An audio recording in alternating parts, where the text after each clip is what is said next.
चतुर लड़की की चतुराई। एक गरीब आदमी था। एक दिन वह राजा के पास गया और बोला, महाराज, मैं आपसे कर्ज मांगने आया हूँ। कृपा कर आप मुझे 5,000 रुपये दें। मैं 5 वर्ष के अंदर आपके रुपये वापस कर दूंगा। राजा ने उसकी बात पर विश्वास कर उसे 5,000 रुपये दे दिए। 5 वर्ष बीत जाने के बाद भी जब उस व्यक्ति ने राजा के 5,000 रुपये नहीं लौटाए, तब राजा को मजबूरन उसके घर जाना पड़ा।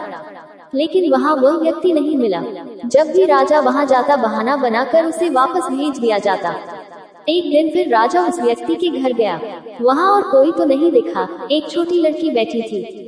राजा ने उसी से पूछा, तुम्हारे पिताजी कहाँ हैं? लड़की बोली, पिताजी स्वर्ग का पानी रोकने गए हैं। राजा ने फिर पूछा, तुम्हारा भाई कहाँ है? लड़की बोली, बिना झगड़ा के झगड़ा करने गए हैं। राजा की समझ में एक ही बात नहीं आ रही थी, इसलिए वह फिर पूछता है, तुम्हारी माँ कहाँ है? लड़की बोली, माँ 1 से 2 करने गई है। राजा उसके इलूम जुलूम जवाब से गुस्सा गया। वह गुस्से में पूछता है, और तुम यहाँ बैठी क्या कर रही हो? लड़की हंसकर बोली, मैं घर बैठी संसार देख रही हूँ। राजा समझ गया कि लड़की उसकी किसी भी बात का सीधा जवाब नहीं देगी, इसलिए उसे अब इससे इन बातों का मतलब जानने के लिए प्यार से बतियाना पड़ेगा।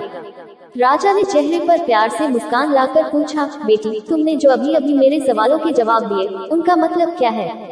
मैं तुम्हारी एक भी बात का मतलब नहीं समझ सका। तुम मुझे सीधे सीधे उनका मतलब समझाओ। लड़की ने भी मुस्कुराकर पूछा, अगर मैं सभी बातों का मतलब समझा दूं तो आप मुझे क्या देंगे? राजा के मन में सारी बातों को जानने की तीव्र उत्कंठा थी। वह बोला, जो मांगोगी वही दूंगा। तब लड़की बोली, आप मेरे पिताजी का सारा कर्ज माफ कर देंगे तो मैं आपको सारी बातों का अर्थ बता दूंगी। राजा ने कहा, ठीक है, मैं तुम्हारे पिताजी का सारा कर्ज माफ कर दूंगा। अब तो सारी बातों का अर्थ समझा दो। लड़की बोली, महाराज, आज मैं आपको सारी बातों का अर्थ नहीं समझा सकती।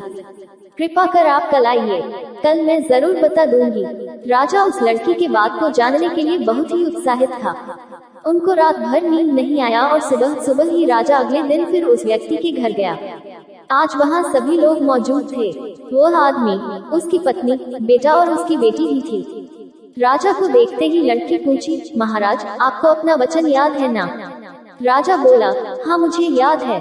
तुम अगर सारी बातों का अर्थ बता दो तो मैं तुम्हारे पिताजी का सारा कर्ज माफ कर दूंगा। तो सुनिए, लड़की बोली, सबसे पहले मैंने ये कहा था कि पिताजी स्वर्ग का पानी रोकने गए हैं। इसका मतलब था कि वर्षा हो रही थी और हमारे घर की छत से पानी टपक रहा था। पिताजी पानी रोकने के लिए छत को छाप बना रहे थे, यानी वर्षा का पानी आसमान से ही गिरता है और हम लोग तो यही मानते हैं कि आसमान में ही स्वर्ग है। बस पहली बात का अर्थ यही है। दूसरी बात मैंने कही थी कि भैया बिना झगड़ा के झगड़ा करने गए हैं। इसका मतलब था कि वे रेंगनी के कांटे को काटने गए थे।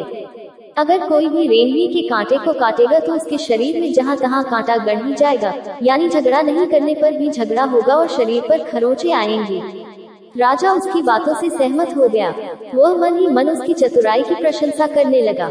उसने उत्सुकता के साथ पूछा, और तीसरी चौथी बात का मतलब बेटी? लड़की बोली, महाराज, तीसरी बात मैंने कही थी कि माँ 1 से 2 करने गई है। इसका मतलब था कि माँ अरहर दाल को पीसने यानी उसे 1 का 2 करने गई है। अगर साबुत दाल को पीसा जाए तो 1 दाना का 2 भाग हो जाता है, यानी यही था 1 का 2 करना। रही चौथी बात, तो उस समय मैं भात बना रही थी और उसमें से एक चावल निकाल कर देख रही थी कि भात पूरी तरह पका है कि नहीं। इसका मतलब है कि मैं एक चावल देखकर ही जान जाती कि पूरा चावल पका है कि नहीं। अर्थात चावल के संसार को मैं घर बैठी देख रही थी। ये कहकर लड़की चुप हो गई। राजा सारी बातों का अर्थ जान चुका था। उसे लड़की की बुद्धिमानी भरी बातों ने आश्चर्य में डाल दिया था। फिर राजा ने कहा, बेटी, तुम तो बहुत चतुर हो, पर एक बात समझ में नहीं आई कि यह सारी बातें तो तुम मुझे कल भी बता सकती थी, फिर तुमने मुझे आज क्यों बुलाया? लड़की हंसकर बोली, मैं तो बता ही चुकी हूँ कि कल जब आप आए थे तो मैं भात बना रही थी। अगर मैं आपको अपनी बातों का मतलब समझाने लगती तो भात गीला हो जाता या जल जाता, तो माँ मुझे जरूर पीटती। फिर घर में कल कोई भी नहीं था। अगर मैं इनको बताती कि आपने कर्ज माफ कर दिया है तो ये मेरी बात का विश्वास नहीं करते। आज स्वयं आपके मुंह से सुनकर कि आपने कर्ज माफ कर दिया है और आपको इसका जवाब सुनने की उत्सुकता ही नहीं होती, और जहाँ इन्हें इसका विश्वास हो जाएगा वही खुशी भी होगी। राजा लड़की की बात सुनकर बहुत ही प्रसन्न हुआ। उसने अपने गले से मोतियों की माला निकाल कर उसे देते हुए कहा, बेटी, ये लो अपनी चतुराई का पुरस्कार। तुम्हारे पिताजी का कर्ज तो मैं माफ कर ही चुका हूँ। अब तुम्हें या तुम्हारे घर वालों को मुझसे बहाना नहीं बनाना पड़ेगा। अब तुम लोग निश्चिंत होकर रहो। अगर फिर कभी किसी चीज की जरूरत हो तो बेझिझक होकर मुझसे कहना। इतना कहकर राजा लड़की को आशीर्वाद देकर चला गया।